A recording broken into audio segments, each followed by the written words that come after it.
Hey, it's Catalystiic, and I want to go over the plot of Final Fantasy VII Rebirth. It's not necessarily a comprehensive point-by-point playthrough of the entire plot, because this game is over 100 hours long, and I feel like that would be boring, but I'm sure there's another channel that will do it that you could listen to and just fall asleep to, because those videos are pretty relaxing.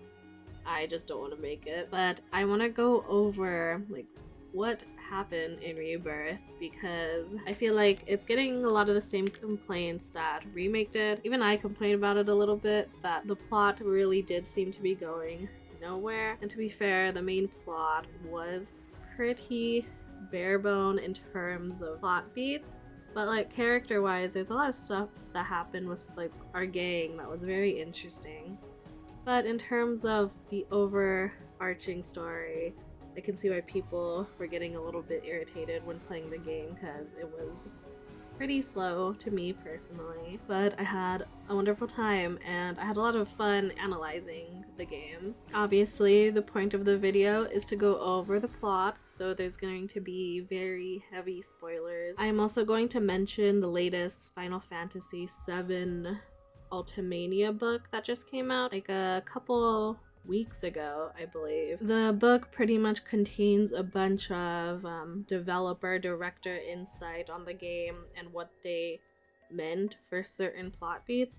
I didn't get to read through all of it because it is in Japanese and I only got translations from a Twitter. So the information I have is like only what they're posting or what I caught before they were forced to remove a lot of their direct translations. I'll mention when I'm specifically referencing the Ultimania book, and I'll probably put the specific title and stuff in the description. Also, if you see me like looking down a lot, I also have my little board, and then I also have notes that I took. So we're gonna start with our main cast: Red 13, Aerith, Cloud, Barrett, Tifa. And I'm gonna zoom out, and you're just gonna see my lovely board. I don't know if it's just me, but I find it so satisfying when like mind maps get a little crazy looking. When I first made this board, I split it into 3 plots that were happening in the game. The story of our main cast, the story of Rufus and Shinra and the Turks, and then the story of Zack. Not gonna lie, Shinra's is pretty weak because I forgot when a lot of like Rufus's scenes happen. I mean, I remember them, but I forgot when in terms of the story, but I do reference them. And Zack's story, I tried to place as best as I could when the scenes appeared alongside the main plot.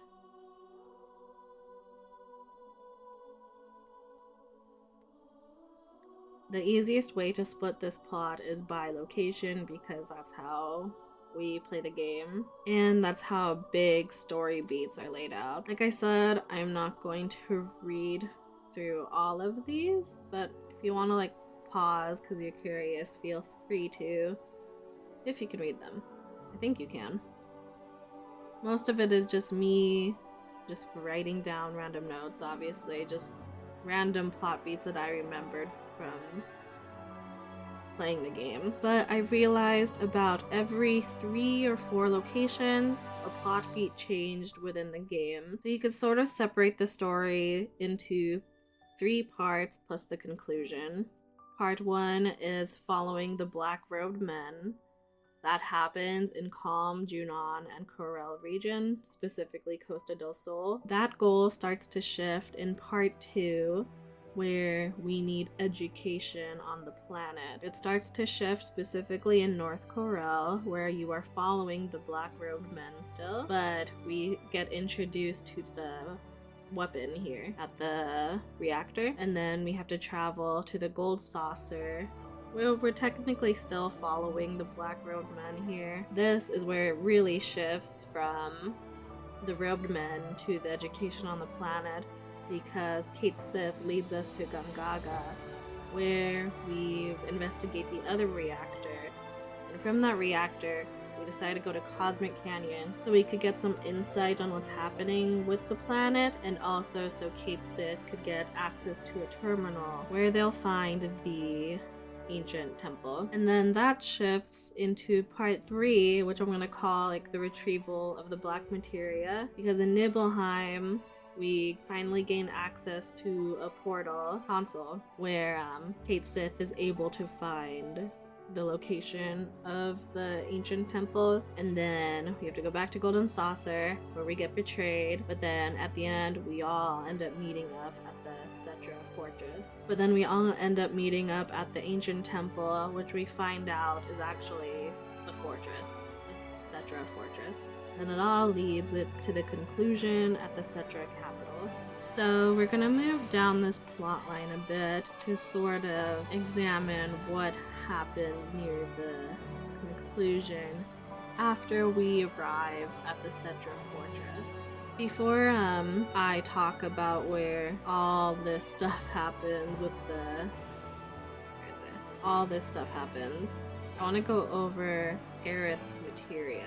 I don't want to go over Aerith's materia. After these big 3 goals are met, we end up at the end of the Cetra fortress. This is where we get introduced to Genova being like the big enemy of the Cetra, and Sephiroth comes in and manipulates Cloud and gets the black materia, and we find out that black materia is used to summon Meteor. This is where we get our first, okay, not technically our first, I don't want to call it like a fate shift, but for like simplicity's sake, we'll call it this an alternate reality. Our first alternate reality is Zack's, because as most Final Fantasy fans know, Zack is dead. But he is not dead in this blue world right here. Him and Biggs are alive, and they're trying to figure out why they're alive, but at the end of the day, Zack's just like, whatever, you know? We'll make the best of it. We'll make the best of whatever time we have. This is the second alternate reality. This is Cloud and Aerith in Midgar. I at first thought it was the same Midgar as Zack's, but it technically isn't. And they go on their little date fun time thing until they get to the church. While this is happening, Zack is having a moment where he needs to decide whether to save Cloud, save Aerith, or save Biggs. These are all different worlds. Sort of like how Sephiroth mentions when Cloud falls into fate, for lack of a better term. Sephiroth says every choice that you make leads to a different branch of fate happening. This I found out from the Shinra Archaeology Department, who was posting a lot of the Final Fantasy VII Rebirth Ultimania book. And like the last game, you could tell what the 5 different worlds were by looking at the different breeds of stamp. See, we have a Beagle, Terrier, Pug, Chihuahua, Corgi. This was probably like the most helpful thing that they posted, because I had no clue that there were this many different worlds because I didn't catch the dogs. So we for sure see 1, 2, 3, 4, 5 different worlds, though this post says that this final scene at the church could be in a completely different world too. So yeah, it's definitely getting crazy. A lot of alternate timelines, but you know, it's, you know, this Final Fantasy, man. Love it. From the Save Aerith timeline, Zack also ends up getting pushed by Sephiroth into fate, similar to how Aerith pushed Cloud into fate. From here, Cloud and Zack are fighting together, but before all this, we end up arriving to the Cetra capital, where we get the very big scene where it also splits off. So you could consider these maybe 2 different worlds too at the end of the day, but we'll see. So we know Cloud fails to save Aerith here, and Cloud saves Aerith here. It leads into these 3 sections: the gang fighting Sephiroth, Cloud fighting Sephiroth with Aerith hopping in. But before this, Cloud and Zack are fighting together for a bit until they are separated. And it ends with Zack fighting Sephiroth by himself. These 2 paths end up leading in the same conclusion. In Zack's world, well, in Zack's other universe, he ends up seeing the meteor fall, but he gets saved and is back in the church where he has the dialogue of worlds meeting again. So in this conclusion, we have for Shinra's arc that Lobrock is revealed to be Sephiroth, the gang view Aerith as dead, and Cloud views Aerith as alive, and also there's a giant tear in the sky, which is similar to the tear in the sky in Zack's route. I mentioned it here, yeah. Ending tear in the sky. And also I want to mention the materia, because the materia also goes on its little journey. This whole section of the game, the whole main game, Aerith's materia is transparent. This whole section, pretty much, Aerith's materia is transparent.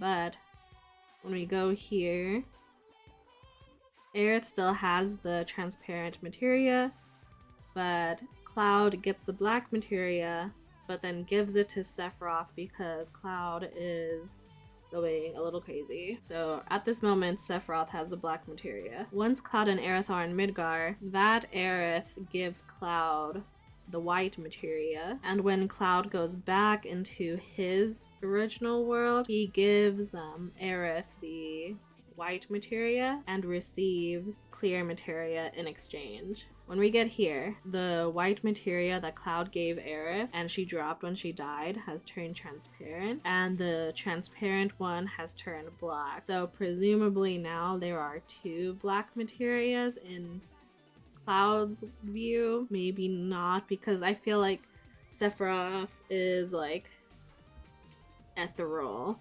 Sephiroth can pretty much jump between these different worlds because he's on another level, to put it bluntly. I have no clue if any of this is making sense.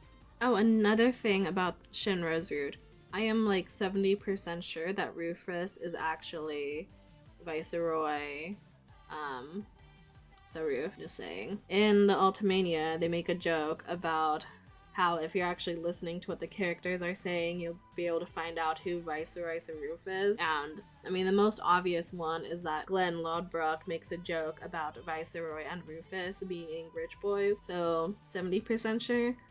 I might be wrong though. I haven't played the original game, so don't tell me if I'm wrong. I mean, or don't tell me if I'm right. I want to be surprised, you know.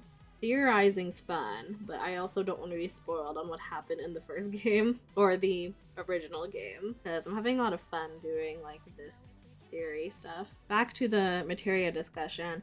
Aerith did say the materia Sephiroth has is a fake, so maybe the one that Cloud has is real, but I don't know how that will... I'm assuming this stuff, like the white materia turning transparent and the transparent one turning black, is gonna have a big plot point in the next game. I also want to talk about Jung's theory of collective unconscious and Yogo-Kara. I have no clue if I'm pronouncing that right, so I'm sorry. But I looked it up on Google, and that's how they did it. The one I'm most familiar with is Jung's theory of collective unconscious. To simplify it, it's the theory that humanity shares one conscious.